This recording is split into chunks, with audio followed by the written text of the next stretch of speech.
말씀은 여호수아서 14장 6절부터 18절입니다. 제가 봉독해 드리겠습니다. 그때 유다 자손이 길갈에 있는 여호수아에게 나아오고 그닛 사람 여분네 아들 갈렙이 여호수아에게 말하되 여호와께서 가데스 바네아에서 나와 당신에게 대하여 하나님의 사람 모세에게 이르신 일을 당신이 아시는 바라. 내 나이 40세의 여호와의 종 모세가 가데스 바네아에서 나를 보내어 이 땅을 정탐하게 하였으므로 내가 성실한 마음으로 그에게 보고하였고 나와 함께 올라갔던 내 형제들은 백성의 간담을 높게 하였으나 나는 내 하나님 여호와께 충성하였으므로 그날에 모세가 맹세하여 이르되 내가 내 하나님 여호와께 충성하였은즉 내 발로 밟는 땅은 영원히 너와 내 자손의 기업이 되리라 하였나이다. 이제 보소서, 여호와께서 이 말씀을 모세에게 이르신 때로부터 이스라엘이 광야에서 방황한 이 45년 동안을 여호와께서 말씀하신 대로 나를 생존하게 하셨나이다. 오늘 내가 85세로 돼 모세가 나를 보내던 날과 같이 오늘도 내가 여전히 강건하니 내 힘이 그때나 지금이나 같아서 싸움에나 출입에 감당할 수 있으니 그날에 여호와께서 말씀하신 이 산지를 지금 내게 주소서. 당신도 그날에 들으셨거니와 그곳에는 아낙 사람이 있고 그 성읍들은 크고 견고할지라도 여호와께서 나와 함께 하시면 내가 여호와께서 말씀하신 대로 그들을 쫓아내리이다 하니 여호수아가 여분네 아들 갈렙을 위하여 축복하고 헤브론을 그에게 주어 기업을 삼게 하매 헤브론이 그닛 사람 여분네 아들 갈렙의 기업이 되어 오늘까지 이르렀으니 이는 그가 이스라엘의 하나님 여호와를 온전히 쫓았음이니라. 아멘. 이교구 헌신찬양 330장 있으신 후에 추인영 목사님께서 나오셔서 이 산지를 내게 주소서 하는 말씀으로 말씀 주시겠습니다.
귀한 찬양 감사합니다. 우리 시간 다 같이 기도하겠습니다. 하나님 감사합니다. 이교구 헌신 예배로 하나님 앞에 머리를 숙였습니다. 하나님 빛대신 말씀을 통하여 우리 자신을 발견케 하시고 하나님 주의 사자님을 통하여 이제는 순종이 제사보다 나음을 우리가 깨닫게 하심에 감사를 드립니다. 끝까지 순종할 수 있는 이교구 또 성도들 될 수 있도록 주님이 인도하시고 함께하여 주시옵소서. 예수님의 이름으로 기도합니다. 아멘. 오늘 말씀은 이 갈렙에 대한 말씀입니다. 그래서 어떤 분들은 이 영원한 청년 갈렙이라고도 이야기할 만큼 그가 평생 믿음을 지키고 살았던 사람이며 나이가 85세지만 이 산지를 지금 내게 주소서라고 고백하며 하나님이 주신 약속의 땅을 정복했던 사람이 바로 갈렙이었습니다. 그에 대한 하나님의 평가는 이 14절에 나와 있습니다. 우리 14절 다 같이 한번 읽어볼까요?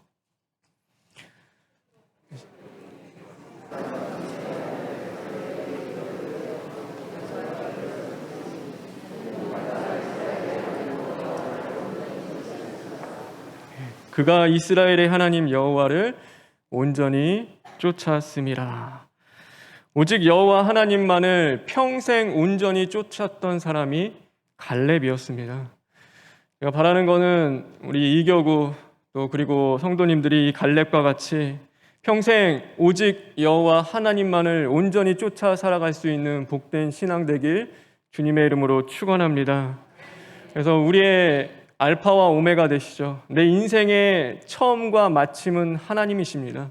우리는 그 사이를 살아가는 존재로서 하나님으로 시작하여 하나님으로 끝마치는 인생이 되어야 하는 것입니다. 그래서 그 가운데 주님 한번 바라보며 또 승리할 수 있는 저와 여러분 되길 바랍니다. 오늘 여호수아와 이스라엘 백성들이 이제 가나안 땅을 정복해 나가고 그 땅의 정복과 분배하는 그 과정 가운데 있었습니다. 그래서 갈렙이 오늘 그 중에서 어떤 땅을 요구하냐면 이 헤브론이라는 땅을 요구합니다. 이 헤브론이라는 땅은 이스라엘이 처음 가나안 땅에 들어왔을 때 정탐한 땅이 바로 이 헤브론 땅이었습니다. 그래서 갔더니 크고 강한 아낙 자손들이 있었고 그들에 비하면 자신들은 메뚜기와 같이 보였고 분명히 하나님의 약속하신 젖과 꿀이 흐르는 땅이었음에도 불구하고 우리는 도저히 이들을 이길 수 없습니다. 그래서 하나님 앞에 불평하고 원망하며 심지어 하나님의 사람 그 모세까지 죽이고자 했던 그 죄의 실패의 자리가 이 헤브론 땅이었습니다. 그런데 오늘 이 갈렙은요, 이 40년, 그것 때문에 40년 광야 생활을 하게 됐죠. 그리고 지금 약 한 45년이 지난 이후에 바로 그 땅을 다시금 자신에게 달라라고 요구하고 있는 것입니다. 이제는 나이도 많이 먹었고 그의 힘이 사실 예전과 같지는 않을 수도 있겠죠. 그 예전에 건장했던 그 장수와 같은 힘이 있는 모습이 아니라 이제는 노년에 많이 연약해진 모습일 수도 있는 것입니다. 그리고 갈렙에는 사실 억울함이 있을 수도 있을 겁니다. 자기는 그래도 여호수아와 함께 하나님 믿음으로 이 땅 정복할 수 있습니다라고 고백했는데 자기도 똑같이 40년 동안 그 믿음으로 고백하지 않은 사람들과 광야 생활을 해야 했기 때문입니다. 그럼에도 불구하고 오늘 이 갈렙은 한결같았습니다. 오늘 마치 기다렸다는 듯이 자신과 유다 지파가 오늘 싸워서 그 땅을 차지하겠다고 오늘 고백하고 있는 겁니다. 도대체 어떻게 그럴 수 있었을까? 무엇이 그를 그렇게 만들었을까? 40년이라는 시간 동안 실패했던 그 자리를 바라보며 내가 저 아낙 자손들 싸우지 못한 게 한이 된다라고 칼을 갈았을까요? 아니면은 이제는 충분히 이길 수 있는데 왜 그때 싸우지 못했을까라는 그 마음 속에서 그 억울한 마음 속에서 이 모든 것들이 하고 있는 것일까요? 우리 갈렙을 보면요, 그가 하나님이 주신 그 말씀, 그 약속을 잡기 위하여서 오늘 갈렙이 달려가는 것처럼 보입니다. 그런데 오늘 말씀을 자세히 보면 그렇지가 않습니다. 하나님의 말씀이 도리어 갈렙을 붙잡고 있다라는 것을 우리는 볼 수 있습니다. 그래서 10절에 보면 이렇게 말씀하고 있습니다. 하나님의 말씀하신 대로 나는 생존할 수 있었습니다. 내가 살 수 있었던 것 하나님의 말씀입니다. 12절에도 이렇게 고백합니다. 여호와께서 말씀하신 대로 그들을 쫓아내리이다. 내가 쫓아낼 수 있는 것이 아니라 하나님의 말씀대로 오늘 그들을 쫓아내겠다고 이야기하고 있는 것입니다. 갈렙이 말씀을 붙들고 있지 않습니다. 오늘 그의 인생을 붙들고 있는 것은 바로 하나님의 말씀이었습니다. 우리가 신앙생활 하다 보면 신앙이 참 그런 것 같아요. 하나님이 나를 붙드시는 것이 아니라 내가 하나님을 붙들려고 하면은 그것이 참 고단하고 지치고 힘이 듭니다. 그래서 하나님이 내 기도를 사로잡아 주시고 강하게 붙잡아 주시면은 참 좋은데 내가 그 기도를 붙잡기 위해서 씨름하다 보니까 그것이 지치고 힘이 들게 되고 하나님이 나의 예배 자리를 지켜주시고 하나님이 그 예배를 붙잡아 주시면은 오늘도 힘이 나서 하나님 앞에 나아가 기쁨으로 찬양하며 예배할 수 있을 텐데 내가 그 예배 자리를 지키려다 보니까 우리는 힘에 겹게 되는 것입니다. 결국 그 일을 지속할 수 없게 되고 우리는 영적으로 지치게 됩니다. 그러니 인간관계, 부부관계에만 이 권태가 오는 것이 아니라 우리 하나님과 관계도 마찬가지입니다. 그렇게 뜨거웠던 자리들, 하나님을 향한 열방의 자들이 다 식어버리고 이제는 내 안에 하나님을 향한 그 어떤 움직임과 반응도 없이 무기력함에 우리가 젖어들고 빠지게 되는 것이죠. 우리가 이 영적으로 무기력해지면 결국 어디 자리까지 가냐면 이 나태라는 것까지 갑니다. 그래서 무기력에서 끝나는 것이 아니라 이 나태해지기 시작합니다. 나태는 단지 게으름만을 이야기하지 않습니다. 그것은 오늘도 내가 하는 모든 일이 단순히 먹고 마시는 일이 되어져 버릴 때, 살기 위한 생존의 일이 되어질 때 그것이 나태가 됩니다. 그래서 일을 할 때요, 기쁨이 없고 행복도 없고 그 어떤 의미와 가치를 찾을 수가 없는 겁니다. 단지 오늘 먹고 살아야 하기 때문에 그 일을 하는 것이고 감당해 나가는 것이죠. 예를 들어 어떤 한 사람이 자녀와 아이들, 남편을 위하여 요리를 차리는데 그 요리를 정말 기쁨으로 기도하면서 내 가족들이 이걸 먹으면 얼마나 기쁠까 하나님 앞에 기도하며 열심히 정성을 다해 요리를 하는 사람이 있는가 하면 오늘도 어떤 똑같은 또 뭔 요리를 또 해야 되지, 또 어떻게 먹여야 될까 하며 그것이 스트레스로 다가오고 또 힘든 그 일로 다가오는 사람이 분명히 있는 겁니다. 우리가 일하는 것도 마찬가지죠. 세상에 일할 때도 그 일을 통하여서 분명히 관계의 어려움도 있고 또 그 일 가운데는 수많은 힘든 일들도 있습니다. 그런데 그럼에도 하나님 앞에 나에게 일할 수 있게 하심에 감사하며 오늘 그 자리를 지켜나가고 믿음으로 살아내기 위해서 기도하며 깨어있는 자들이 있는가 하면 그래도 내가 이 일을 계속해야 하냐, 하루가 눈 뜨는 것이 힘들고 불평이고 원망에 쌓여가는 사람들이 있는 겁니다. 그것이 바로 나태에 빠지는 겁니다. 그냥 단순히 내 육체가 게을러지는 것이 아니라 나의 그 모든 것들의 의미와 또 가치를 다 상실하게 되어지는 것이죠. 영적인 것도 마찬가지입니다. 하나님을 위해 하는 모든 일, 예배, 기도, 하나님을 섬기는 그 모든 일들이 기쁨이 사라지고 감사가 사라지고 의미가 사라지는 것입니다. 예배 시간에 오면요, 예배가 언제 끝나는지 시계만 보는 사람들도 있습니다. 근데 예배 목적이 뭐냐면 예배 와서 집에 가는 것이 목적입니다. 우리가 하나님 앞에 예배하러 나왔으면 하나님을 대면해야 되고 하나님을 만나야 하고 내 안에 있는 죄의 문제가 하나님의 말씀으로 해결을 받고 오늘도 그 회개에 합당한 열매를 맺기 위해서 해산한 여인과 같이 주님 앞에 매달려 오늘도 구하고 찾아야 되는데 예배의 목적이 뭐냐면 언제 집에 가는가, 그것이 예배의 목적이 되는 사람들도 있는 것입니다.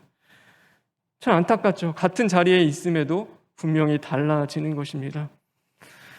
그렇게 영적인 나태함의 신앙생활을 하다 보면은 하나님을 사람처럼 믿게 되고 이제는 사람을 하나님처럼 믿게 시작합니다. 말씀과 찬양, 기도의 자리, 그 뜨거웠던 하나님을 만났던, 대면했던 그 모든 시간과 장소와 자리들에 나는 마치 고깃덩어리처럼 되어버립니다. 그래서 어떤 것에도 반응하지 않습니다. 아무리 우리의 심령을 두드리는 하나님의 말씀을 주어도 그 말씀에 반응하지 않고, 오늘도 하나님을 뜨겁게 사랑하며 헌신적으로 우리에게 감사하며 하나님을 위해 섬기고 일하길 원하는데도 그 어떤 것에도 반응하지 않는 심령이 되어 버리는 것입니다. 그러나 사람을 하나님처럼 섬기게 되므로 드라마, 영화, 대중가요, 또 세상의 많은 그 가십거리들에게는 밤이 새도록 우리가 반응하며 살아가는 것입니다. 밤이 새도록요 드라마 보고 있는 것이고, 밤이 새도록 영화에 관심이 있고, 또 그런 것들이 우리 일상을 지배하며 이끌어가기 시작합니다.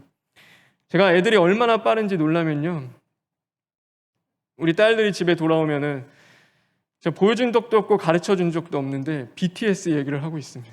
그래서 BTS는 근데 뭔지도 모르는데 BTS는 보라색 그 이야기를 하고, 친구들과 뭐 했냐면은 오징어 게임 했다고 이야기를 합니다. 그래서 너 오징어 게임이 뭔지 아니? 그러니까 모른대요. 그냥 무궁화 꽃이 피었습니다. 그렇게 하면서 노는데 그게 오징어 게임이라고 이야기를 하고, 또 뭐 어떤 게임은 뭐 어몽어스라는 게임도 있는데 그런 것도 막 얘기를 하는데, 한 번도 집에선 보여준 적이 없고 가르쳐 준 적이 없는데 그것은 왜 그렇게 빨리 배우는지, 갔다 오면은 그것을 그냥 스펀지처럼 흡수해서 옵니다. 그리고 그 놀이와 모든 생활과 그것들이 아이의 모든 것들을 지배가기 시작하는 것이죠. 하나님의 말씀이 아니라요, 사람이 만든 그것이 그 아이의 세상을 지배하기 시작하는 것입니다. 아이만이 그럴까요? 우리도 마찬가지입니다. 성령의 역사와 감동보다도 세상의 지식과 감흥에 우리는 빠져 살아갑니다. 우리의 영이 하나님께 반응하는 것이 아니라 사람에 반응하기 때문에 오늘도 말씀 속에서 우리가 정말 붙잡아야 할 생명을 찾는 것이 아니라 오늘도 사람의 위로와 격려에 움직이는 존재로 우리가 바뀌기 시작하는 것입니다. 결국 우리가 하나님의 말씀을 붙잡지, 우리가 하나님의 말씀에 붙잡혀 있지 않으면 세상에 붙잡히게 되는 것이고, 그 세상에 붙잡힌 삶을 살다 보면 결국 더 나아가서는 사단의 악한 영에 우리는 붙잡힌 인생이 되어지는 것입니다. 그래서 사도 바울도 이렇게 이야기했습니다. 내가 이미 얻었다 함도 아니요 온전히 이루었다 함도 아니라 오직 내가 그리스도께 잡힌 바 된 그것을 잡으려고 달려가노라. 내가 그리스도를 잡기 위하여 달려간다고 이야기하지 않습니다. 사도 바울은요, 내가 예수 그리스도께 잡혀 있기 때문에, 잡힌 존재가 되었기 때문에, 예수님이 나를 강하게 사로잡아 주시기 때문에 내가 견딜 수 없는 그 사랑으로 오늘도 달려간다고 고백하고 있는 것입니다. 그런데 우리는 예수님께 잡히지는 않고 오늘도 잡힐 생각 없이 내 뜻대로 그분을 잡으려고 하니 우리는 지치고 힘이 드는 것입니다. 내 정욕대로, 내 욕심대로 이제는 말씀을 붙잡으려고 하니 그것이 너무나 우리에게는 힘들고 어려운 일이 되는 것이죠. 결국 오늘 말씀은요, 내가 말씀을 붙잡고 지키는 것이 아니라 말씀이 나를 지키고 오늘도 나의 감정과 의지와 생각과 행동과 모든 그 생활들을 붙잡아 주셔야지만이 우리는 온전히 영적인 일들도 감당할 수 있게 되는 것입니다. 바울이 자기 스스로 하나님의 말씀을 붙잡기 위해, 율법을 지키기 위해 힘쓰고 애쓸 때는요, 죽이는 역사를 했던 자입니다. 그런데 예수께 붙잡힌 바 된 그가 되었을 때는 그의 모든 삶을 통하여 이제는 사람들이 구원을 받고 살아나는 그 역사가 임하게 되어지는 것이죠. 그래서 바라기 원하는 것은요, 내가 붙잡는 것이 아니라 하나님의 말씀에 붙잡힌 심령들이 되어서 새 힘을 얻고 생명을 얻는 저와 여러분 되길 간절히 바랍니다. 그래서 하나님 앞에 붙잡히십시오. 그게 가장 복된 것입니다. 오늘도 내 안에 있는 죄성을 다 십자가에 못 박고 말씀이 나를 인도하고 붙잡아 주시기를 하나님께 구해야 하는 것입니다. 제가 사실 이 말씀을 준비하고 묵상하며 또 여러 서적도 보고 또 말씀도 찾았는데, 하나님 말씀에 붙잡힌다는 것, 하나님 말씀에 정말 나를 붙잡는 것이 무엇입니까? 왜냐하면 실천 방안이 있어야 되니까요. 여러분에게 말씀이 붙잡히는 것은 이런 겁니다라고 했는데, 오늘 새벽까지 그거 갖고 하나님 앞에 기도하며 씨름하는데 하나님이 답을 주시지 않았습니다. 그러니까 이 영역은요, 그러면서 한 가지 깨닫는 거, 이거는 사람의 영역이 아니다. 그러니까 네가 어떻게 해서 될 수 있는 부분이 아니다. 이거는 성령이 역사해 주셔야 되는 것이고, 성령이 감동해 주셔야 하는 것이고, 하나님의 말씀에 빛이 임하지 않으면은 인간의 것으로 이루어질 수 없는 것이다. 네 지식으로 그것을 탐하지 말라는 것이 하나님의 말씀이었습니다. 그래서 이거는요, 내가 어떻게 할 수 없습니다. 인간의 인력으로 되어지는 부분은 분명히 아닙니다. 그래서 우리 하나님 앞에 맡기고 구해야 합니다. 하나님의 말씀에 붙들린 심령이 되게 해달라고 오늘도 하나님 앞에 기도하며 나아가야 하는 것입니다. 제가 요즘에 최근에 읽은 책이 있는데요, 산다는 것이 황홀하다라는 그 책이 있습니다. 그 일본 어떤 목사님의 사모님이신데, 그 목사님 사모님이 젊었을 때 정말로 자기가 잘 살아보려고 노력했는데 그게 안 되니까 우울증이 찾아오고 자살 시도를 했습니다. 기차 달려오는 기차에서 자살을 시도했는데 살았습니다. 살았는데 어떻게 살았냐면 두 다리가 다 없고 팔도 한쪽이 없고 팔 한 짝만 이제 남게 됐는데, 그리고 나서도 손가락이 3개밖에 안 남은 겁니다. 그 한 손도 온전한 게 아니라 그 3개가 남은 거죠. 근데 이제 병원에 있다가 또 어떻게 하면 죽을 수 있을까? 그것을 고민하며 살아가는데, 어떤 한 사람을 통하여서 누구를 만나게 되면 예수 그리스도를 영접하고 만나게 됩니다. 그때는 별거 아니었는데 어느 날 눈을 떠보니까 살아있다는 것이 왜 이렇게 감사한지, 나에게 아직 한 팔이 있고 3 손가락이 있다는 것이 너무나 감사한 겁니다. 그래서 그녀가 예수님께 붙잡혀지기 시작하니까요, 이제는 전에는 내가 인생을 살아보려고 했을 때 그렇게 고단하고 힘들었던 인생이 예수님의 손에 붙잡히기 시작하니까 모든 것이 감사와 기쁨으로 변하기 시작했습니다. 하나님이 함께 해주시니까요, 남편도 만나서 결혼하게 되고 사랑하는 2 자녀도 낳게 됐습니다. 그 책에 보면요, 이제 남편과 자식들이 돌아오기 전에 요리를 해야 되니까 과일, 감자를 써야 되는데 이 3 손가락 갖고 그게 안 되는 겁니다. 너무 막 씨름하면서 써는데 몇 시간 동안 이 씨름해도 이게 되지가 않으니까 나중에는 이 칼 들고 있는 칼로 자신을 해하고 싶은 생각이 갑자기 불쑥 찾아오기 시작했습니다. 근데 그때 하나님의 말씀이 자신을 강하게 사로잡으면서 그 앞에 그 칼을 내려놓고 무릎 꿇고 하나님 앞에 기도하기 시작했습니다. 하나님, 나 같은 자를 구원하시고 나에게 생명을 주셔서 감사합니다. 하나님, 내가 뭐라고 사랑하는 남편도 주시고 2 자녀를 주셔서 하나님 이렇게 살아가게 하시고 또 목회 사역 가운데 사모로서 섬길 수 있는 그 은혜를 주셔서 하나님 너무 감사합니다.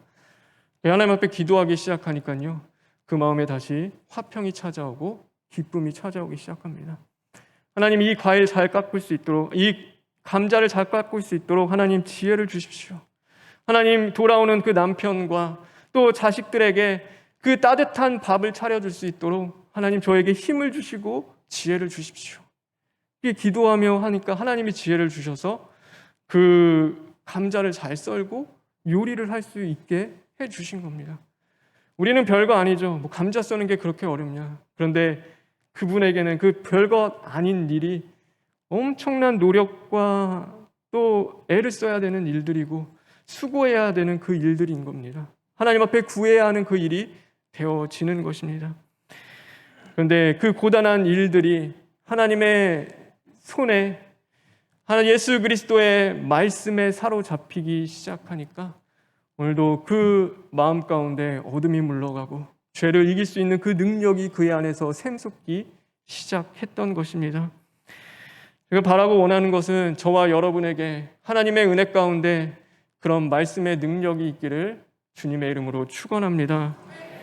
오늘 이 갈렙이요, 대단한 사람이죠. 말씀이 그를 사로잡기 시작하니 뭐 나이도 상관이 없습니다.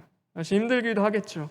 그런데 우리가 저 산지, 좋은 땅도 아닙니다. 산지입니다. 평탄한 곳에 그렇게 좋은 땅도 많이 있었고, 갈렙은 충분히 그의 위치 속에서 선점할 수 있는 기회도 있었습니다. 자기가 원하는 땅, 그렇죠. 여호수아와 갈렙이 1세대였고 나머지 다 2세대인데, 내가 원하면 얼마든지 더 좋은 땅을 이 갈렙은 먼저 고를 수도 있는데 그렇게 하지 않습니다. 그리고 이 산지를 제게 주시옵소서. 그 헤브론을 점령하게 되고 정복하게 되니까요, 이 시점의 기준으로부터 이 영적인 흐름이 바뀌기 시작합니다. 전에는 여호수아와 에브라임 지파를 흘렀던 그 흐름이요, 이제는 갈렙과 유다 지파로 넘어가기 시작합니다. 그리고 이 갈렙을 통한 그 유다 지파에서 다윗의 왕이 나오게 된 것이고, 또 더 나아가서는 바로 예수 그리스도께서 오시게 되는 그 복을 받게 된 것입니다. 갈렙은 자신의 인생뿐 아니라 그 가문의 운명도 바꾸었습니다. 어떻게 해요? 하나님의 말씀에 붙잡힌 삶을 살아갔기 때문입니다. 이 영적인 복이 천국 가는 그날까지 저와 여러분에게 있기를 주님의 이름으로 축원합니다. 그래서 오늘 가장 중요한 것은 이 산지를 내게 주소서라는 그 말씀보다 그 앞에 있는 말씀입니다. 그래서 이 말씀 보면은 여호와의 말씀하신 대로, 여호와의 말씀으로 이 산지를 주소서입니다. 그래서 우리는 하나님의 말씀에 붙들려 살아가야 하는 것입니다. 내가 하나님의 말씀을 붙잡는 것이 아니라 오늘도 하나님이 나를 강권적으로 역사해 주심으로 말미암아 하나님을 붙잡혀서, 그래서 그 기도의 자리, 예배의 자리, 하나님을 섬기는 자리에 기쁨과 감사가 넘치기를 간절히 바랍니다. 그래서 교회를 섬겨 주십시오. 아니, 목회자는요, 제가 이 목회자의 자리에 있었고 연말 되면 조직 개편하다 보면 항상 고민이 누가 일해 줄까라는 그 고민을 항상 하고 있습니다. 그래서 기도하고 하는데 참 힘이 듭니다. 강제로 시킬 수도 없는 일이고, 정말 하나님이 그 마음 부어주시고 함께 해주셔야지 그 일 감당할 수 있다라는 그 생각을 합니다. 그래서 바라고 원하는 거는 그 마음 하나님이 주시고, 또 그 가운데 주의 일 동참함으로 말미암아 하늘의 복을 받으십시오. 일하면서 우리는 자라고 성장하게 되어 있습니다. 하나님이 그 축복의 통로를 일하는 자리 가운데 두셨습니다. 그래서 하나님이 기뻐하시는 선하고 거룩한 열매 많이 맺고, 여러분의 그 열매가 맺지 않더라도요, 자손이 복을 받습니다. 그 후대에 보면요, 하나님을 위해 수고한 것들은요, 반드시 하나님이 갚아주십니다. 그것을 헛되게 하나님이 그냥 두시는 분이 아닙니다. 그래서 언젠가 때가 되면요, 그 모든 것 하나님이 협력하여 또 하나님의 날에 채우고 흔들어 넘치도록 우리에게 주시는 분이니까 그 하나님 늘 끝까지 믿고 의지하며 승리하는 또 이겨구 성도님들 되길 주님의 이름으로 축원합니다. 다 같이 기도하겠습니다. 하나님 감사합니다. 말씀을 쫓아 살아가는 그 힘든 삶 속에서 이제는 하나님의 말씀이 우리를 강하게 사로잡는 인생으로 변화받기를 간절히 원합니다. 성령의 충만함을 입게 하시고, 하나님 성령의 그 능력 가운데 이제는 우리 안에 하나님을 온전히 붙잡지 못하는 죄의 씨들이 다 죽어지고, 그곳에 오직 말씀이 자정하시고 임하심으로 말미암아 하나님의 말씀에 붙들림 바 되어 생명을 낳는 복된 심령들 될 수 있도록 주님 인도하여 주시옵소서. 모든 것 주님께 부탁드리며 예수님의 이름으로 기도합니다. 아멘.